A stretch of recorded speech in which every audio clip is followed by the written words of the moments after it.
Herkese merhaba, kanalıma hoş geldiniz. Bu videomda sizlere çok şık bir ahşap burslu çanta tarifi paylaşacağım.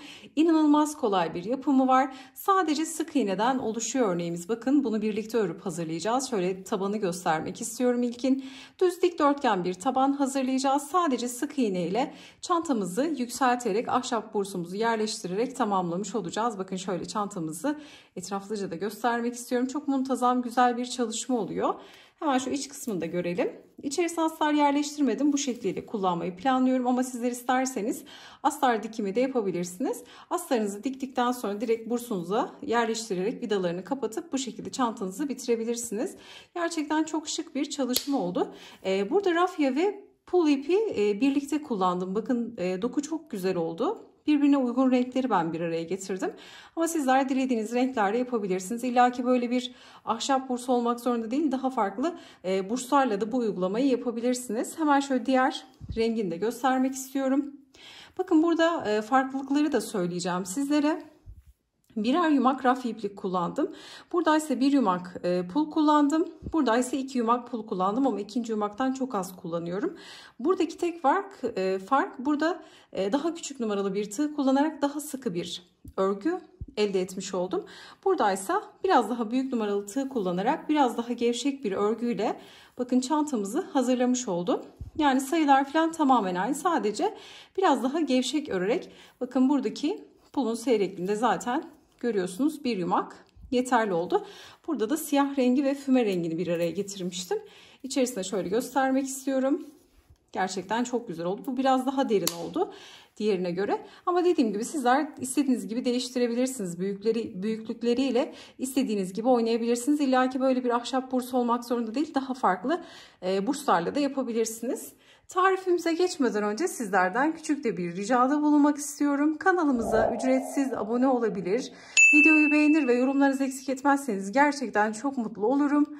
Tarifimize geçelim. Çantam için kullanmış olduğum malzemelerimi Aksa Örgü Butik'ten almıştım. Merak edenler olursa videonun açıklama kısmına iletişim bilgilerini yazarım. Oradan bakabilirsiniz.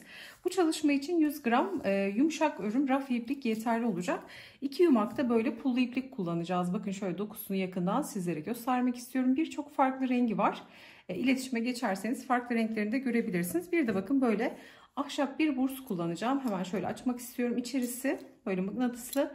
Kenarlarında da D'leri var bakın. Eğer uzun sap takmak isterseniz ya da daha farklı saplar bunları da rahatlıkla yerleştirebilirsiniz. Buradaki ahşap bursumun ölçüsü 25 santim. 2 yumak pullu iplik kullanacağız. Bir yumakta 100 gram raf iplik kullanmış olacağız. Kullanacağımız malzemelerimiz bu şekilde. Nasıl örüldüğünü de sizlere göstermek istiyorum. Benim elim gevşektir bu arada. Çok sıkı örmem.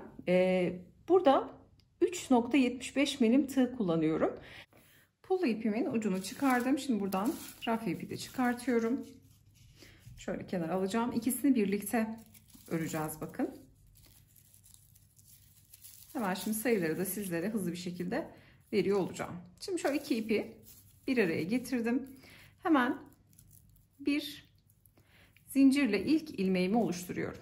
Bakın ilk ilmeği bu şekilde oluşturdum. Şimdi başlayalım. 1, 2, 3, 4, 5, 19, 20. Şimdi 20 zincir benim için yeterli dediğim gibi ama daha büyük burslar ya da daha küçük burslar kullanacaksanız zincir sayısı farklılık gösterebilir.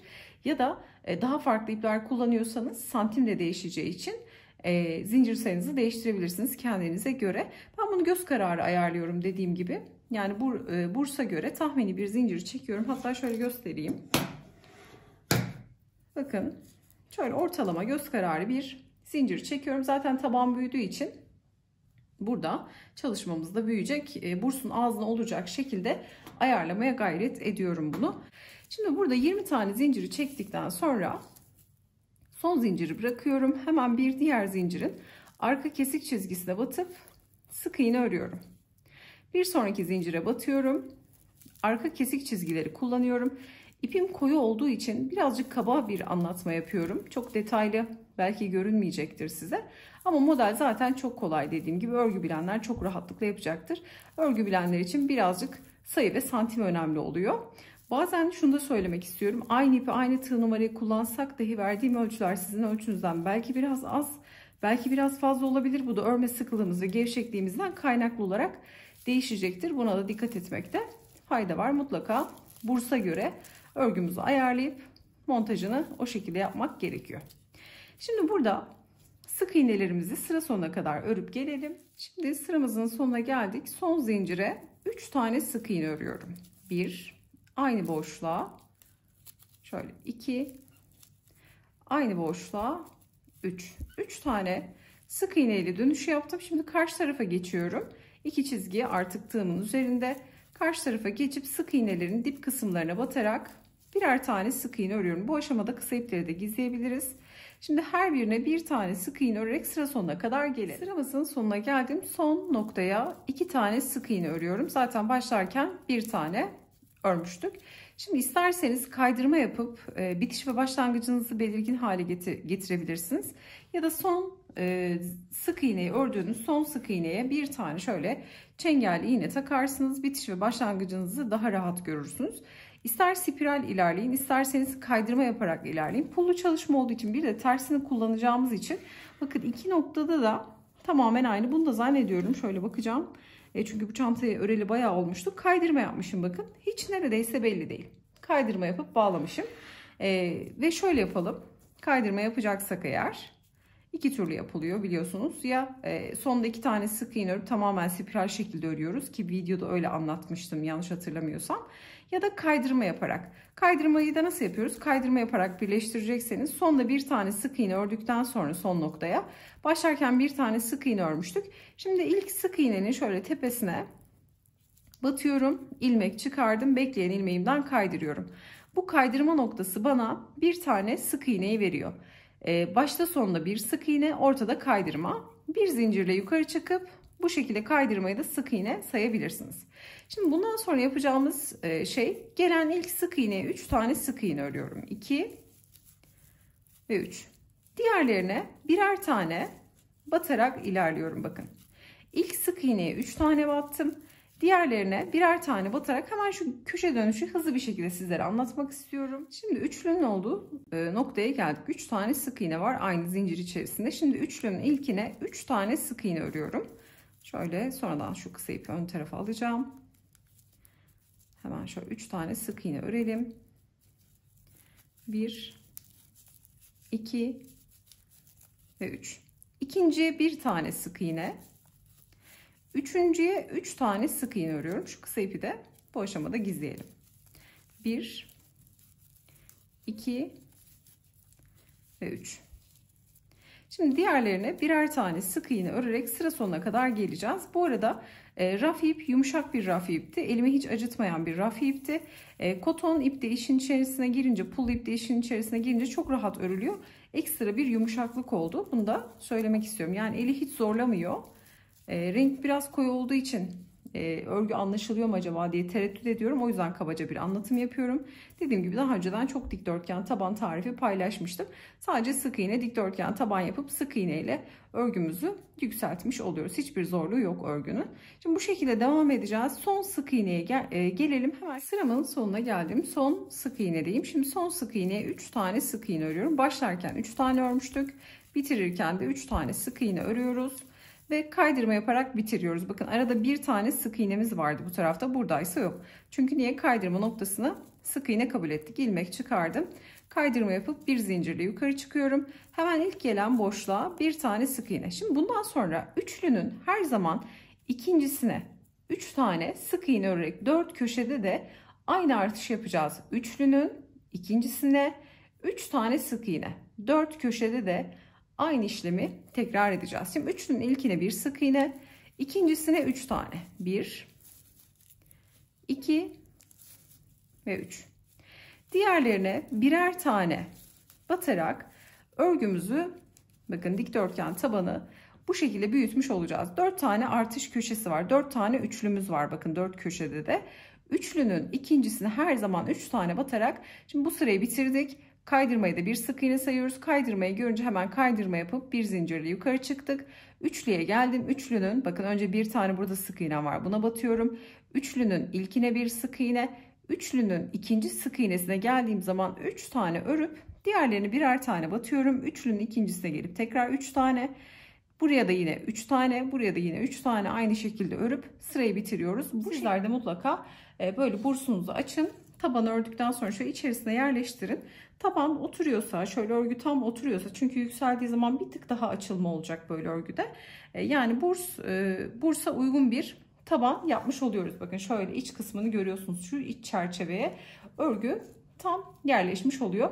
Bunu 7 sırada bitirdim. Burada 8 sıra örmüştüm. Burada şimdi 7 sıra yeterli oldu. Bu arada tabanı bitirdikten sonra buharlı ütüyle ütüledim. Bakın iki taraftan da ütü yapabilirsiniz. Ters kısmını görüyorsunuz, daha pullu. 7 sırada taban kısmım 22 santim oldu. Kısa kenarı da 11 santim ölçüsünde oldu. Şimdi bu taban benim için yeterli dediğim gibi. Şimdi burada bundan sonra 3 kere batıyorduk bu ikinciye. Şimdi bir tane batıp diğerine de yine bir tane batarak devam ediyorum. Bu şekilde artık tamamen spiral şekilde öreceğim. Hiçbir bakın bu ana kadar hep kaydırma bir zincirle yukarı çıktım. Bundan sonra spiral örerek bu şekilde çantamızı derin hale getirmiş olacağız. Bu rengi de gerçekten çok güzel oldu. Bakar mısınız? Şahane görünüyor pullar. Sizler daha farklı burslar kullanacaksanız, burada benim kullanmış olduğum bursumun ölçüsü 25 santimdi. Hemen şöyle iç kısmını açacağım. Bakın şu iç kısmında oluklar var. Şu kısmı biz baz alacağız. Burada ördüğüm çanta bu ağız kısmına çantanın tam gelmeli. Ne aşırı bol ne de aşırı dar olmalı. Şimdi rahatlıkla oturabilecek bir ölçüde bakın. Sizler de kullanacağınız bursa göre çantanın iç kısmına oturmalı. Aşırı bol bir çanta ördüyseniz, yani çok bol geldiyse birkaç sıra azaltmalar yaparak ağız kısmında toplamalar yapabilirsiniz. Ya da aşırı bol oldu, bursunuz çok küçük kaldı, ne yaparsınız? Örgünüz çok büyükse pileler oluşturursunuz. Şöyle katlarsınız veyahut tek bir pile, bu taraftan tek bir pile. Bakın böyle ikili pileler ya da ortada buluşan pileler. İki taraflı yapabilirsiniz, tek taraflı yapabilirsiniz. Pileler yaparak da çantanız çok geniş olduysa toparlamasını o şekilde yapıp bursunuzu yerleştirebilirsiniz. İlla ki ahşap bir burs olmak zorunda değil. Metal burslara da bu çalışmayı rahatlıkla yerleştirebilirsiniz. Daha önceden bursu birçok çanta paylaşmıştım. Eğer takıldığınız nokta olursa daha önceden paylaştığım burslu çanta tariflerinin linkini sizlerle paylaşırım. Yorumlara yazarsanız sizlere de dönmeye çalışırım inşallah. Şimdi bu şekilde çantamı ben bir miktar daha yükselteceğim. Bakın şöyle 7 sıra ördükten sonra burada 2, 4, 6, 8, 10, 12, 14, 16 sıra ördüm. Bir yumak pul bitti bakın bu aşamada. İkinci yumak pulumu yerleştirdim. Şu an çantam 12 santim. Birazcık daha derinleştirip hemen bursa yerleştirmeye geçeceğim. Yerleştirmeyi de hemen kısaca sizlere göstermiş olacağım. Bakın burada bir 3 sıra daha ördüm. İkinci yumak pullu ipimle oldukça fazla artıyor. Bakın ikinci yumaktan oldukça artıyor. Raf ipten de yine ipimiz artmış oluyor. Daha büyük burslarla yapacaksanız yine ipiniz bu şekilde aldığınızda rahatlıkla yetecektir. Şimdi burada bakın şöyle bitiş ve başlangıcım burasıydı. Şöyle baktığımda burada bitirdim artık. Son sık iğneyi ördüm. İpi şöyle yeteri kadar kesiyorum. Direkt ilmeğimden çıkarttım. Bir sonraki sık iğneye batıp ipi bu şekilde aralardan geçirerek iki ipi de gizleyeceğim. Burada zaten bursun içinde kalacağı için şöyle aralardan yürütmekte sıkıntı olmayacak. Şimdi ne yapacağız? Çantamızın bakın düz kısmını kullanmıyoruz. Sık iğne kısmını kullanmıyoruz. Biz tersini kullanacağız. Hemen şöyle tersine çeviriyorum. Santim olarak ölçüde vereceğim. Şimdi duvar kısmı kaç santim oldu? Hemen onu da söyleyelim. Şöyle bakalım. Kenar kısmından itibaren yaklaşık bir 15 santime yakın derinliğimiz oldu.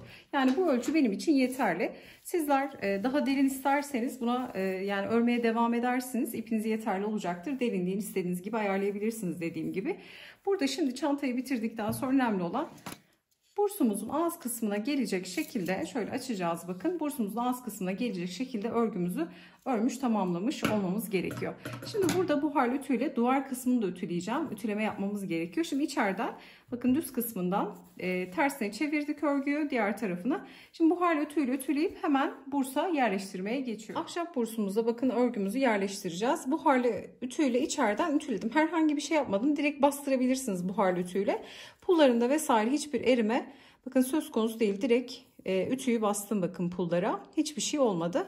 Gayet güzel görünüyor. Şimdi bu ahşap bursun yanında böyle vidalar gelecek size. Şimdi bunu nasıl yerleştiriyorum? İlkin kenar kısmını belirlemek gerekiyor. Bakın çantayı şöyle yatıracağım. Tabana göre kenar kısımlarını mutlaka belirgin hale getireceğim. Şöyle elimle bastıracağım iki kenarı da.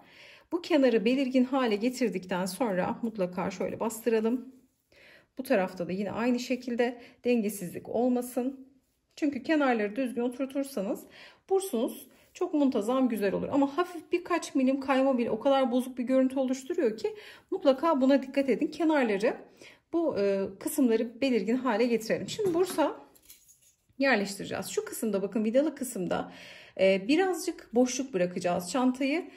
Şuradan şöyle bir iki parmak kadar belki kaç santim diyelim 2-3 santim kadar boşluk bırakacağız ki çanta açılıp kapandığında kasma yapmasın. Şimdi şöyle öncelikle köşeleri birleştiriyorum. Bakın vidalamayı yaparken önce bu köşeyi yapıyorum. Sonra bu diğer eklem kısmını bakın vidalı kısmını sabitliyorum. İki karşılıklı noktayı sabitledikten sonra şu arayı yerleştirmesi kolay oluyor. Şimdi hemen nasıl yaptığımı da göstereyim. Mantığı anlaşılmıştır artık. Burada hemen şöyle alıyorum. Orta kısmı zaten belirgin. Şöyle 1-2 sık iğne de arada boşluk bırakacağım. O eklem yerine gelecek. Örgüyü şöyle bir makas yardımıyla içeri doğru ittiriyorum bakın. Yeteri kadar ittirdikten sonra tabi sizler astarlama yapacaksınız. Astarladıktan sonra mutlaka bursa yerleştirin. Hem kumaş girer bu ara oluklu kısma hem de örgünüz girer. Daha sağlam olur. Sonra vidayı alıyorum. Yerleştiriyorum. Şöyle bir tornavidayla hemen vidalıyorum. Çok çok kolay, pratik. Yani evde bir tornavidanız varsa bunu çok rahatlıkla yaparsınız. Bakın bu şekilde tamamen vidayı içine yerleştirmiş oluyoruz. Şimdi tarif etmiş olduğum gibi örgü oluklu kısımları yerleştirerek muntazam bir şekilde tamamen vidalama işlemini bitirerek çantamızı tamamlamış olacağız. En son artık bitmiş halini hızlı bir şekilde sizlerle paylaşalım. Bakın çantamızı size tarif etmiş olduğum gibi tamamladım. Hemen şu iç kısmını açıp göstermek istiyorum. Bakın vidalarını tamamen yerleştirdim. İçi de bu şekilde. Yani günlük kullanıma oldukça uygun. İçeriği güzel bir derinlikte ama dediğim gibi sizler daha derin, daha az derinde yapabilirsiniz. Ölçüsü ne kadar istiyorsanız kendinize göre ayarlamanızı yapabilirsiniz. Gerçekten çok şık ve çok güzel bir çalışma oldu. Umarım sizler de beğenir ve denersiniz. Yapacak olanlara şimdiden kolaylıklar diliyorum. Videomuzu beğenmeyi, yorum bırakmayı, kanalımıza abone olmayı unutmayın. Bir sonraki videoda görüşünceye dek hoşça kalın.